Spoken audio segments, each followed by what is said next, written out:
Alright, so I'm editing this video right now, and I didn't really give a lot of context before this bullpen, so I'm going to give it to you guys right now. And it was just kind of like this weird week, but I'd given my body a lot of rest, because at this point, right, I just got back from the beach. It was just kind of like this weird, like, trap week, and at the end of the week, I knew that I was going to be gone for quite a while, so I decided I was just like, alright, well, let's just throw 15 pitches off the mound, and just kind of send it and see what happens. Again, I was really happy. When I hit 86 the first time, I didn't really believe it.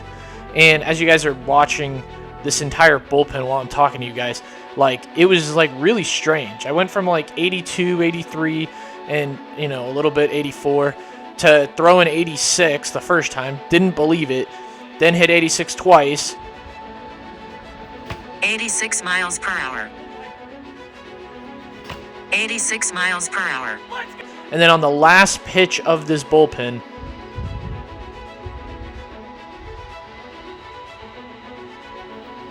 $87 miles per hour. it was 87. And I think over the course of this bullpen, I just kind of started to figure out how my body naturally wanted to move. So instead of like trying to fight that, I really just tried to like lean into that, just be a little more loose and relaxed. And while I was throwing this bullpen, I just remember like a lot of things starting to click.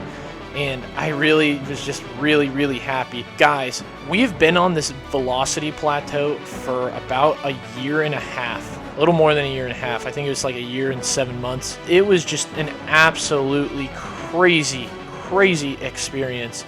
And it's really not that much, you know, that big of a jump. I mean, it's only 1 mile per hour. But the good thing is that in this bullpen, I just felt like there's hope.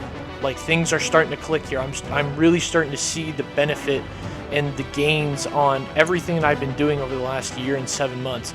Yeah, I've gotten hurt a couple times. Yeah, there's been some really rough moments, some really bad moments. And it just felt so good to finally get over that obstacle. And that was really the best feeling in this bullpen.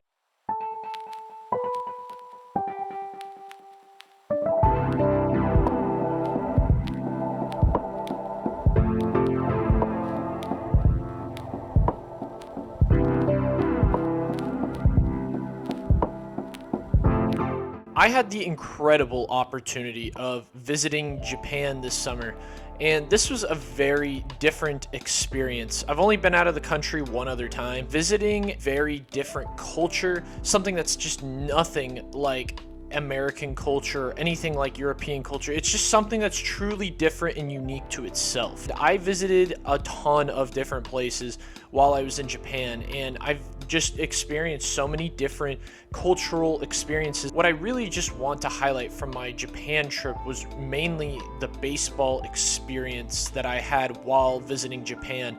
And it's something that I really can't compare it to anything else in the world. It's just so unique in and of itself. So one of the first things I noticed about baseball culture in Japan is that there are baseball fields literally everywhere. Every street that we drove down, there was a baseball field. And it was really cool because I felt like at any time of the day, there was always someone practicing. And so that was one of the first things I noticed about baseball culture in Japan.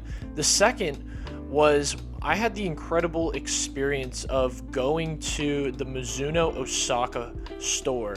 And this was just something that was very special to me. I've talked a lot about Mizuno on this channel. They were some of the first products I reviewed. Honestly, I will say this with 100% honesty. I love Mizuno. I love Mizuno gloves. I truly mean that. Like, I love Mizuno products. It is such an incredible brand, and it's so unique. But I truly do think that they make the best gloves in the world. And when I went to the Osaka store, I had the experience of just seeing all these different colors, all these different glove designs that are just not available anywhere else. And it was truly amazing. But while I was also there, I had the surprise encounter of meeting Nori-san, who's a glove craftsman with Mizuno, and he's been making gloves for over 30 years. And it was just an unreal experience just watching him breaking gloves, lace gloves, and just getting to talk about what goes into that process. And it was just so cool just getting him to see him do his thing. and just really getting to experience what that's like. There were amazing people there, and I think that's really incredible, and I think that speaks a lot to their tradition, their honor, and just the honor it is to have a baseball glove. So I thought that was really, really cool. The last experience that I had really with baseball culture in Japan was going to a baseball game.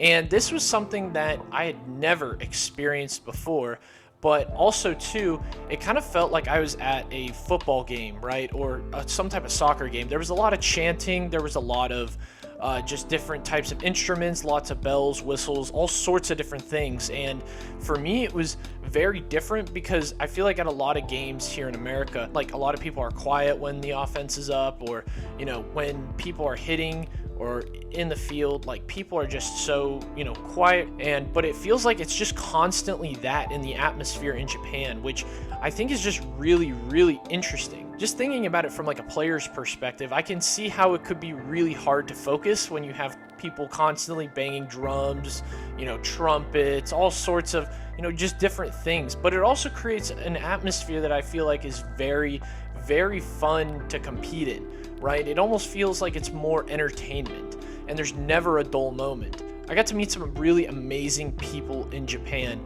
and I'm really grateful for those experiences and just learning more about baseball gloves, the craft behind it, and what really goes into it and makes gloves what they are now.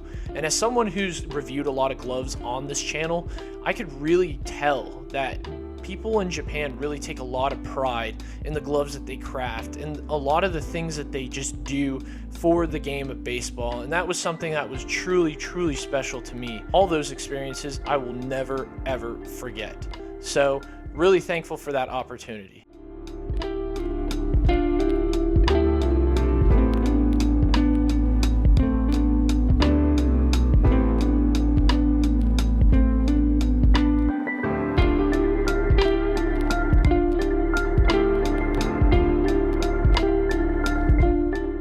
Ever since I went on vacation a couple weeks ago, I've had to kind of re-ramp up my throwing.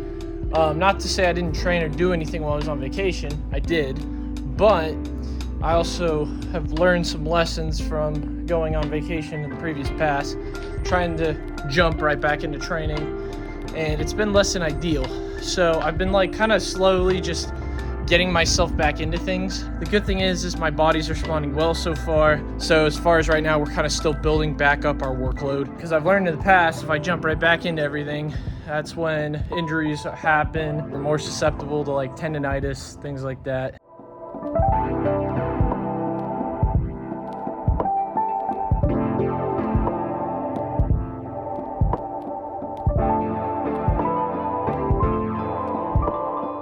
Today we are going to be trying goat fuel. Tried goat fuel in the past. This one has Babe Ruth on it, as you guys can see right here.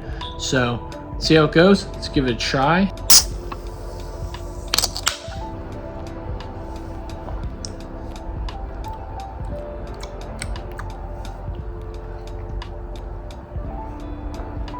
I personally like this a lot more than the Muhammad Ali one. It's supposed to be blueberry lemonade flavor. If I had to rate this goat fuel Babe Ruth blueberry lemonade flavored, probably have to give this 8.5 out of 10, maybe even a 9 out of 10. I think it's more 8.5 out of 10, but nonetheless, goat fuel, you guys gotta try this. It's pretty good.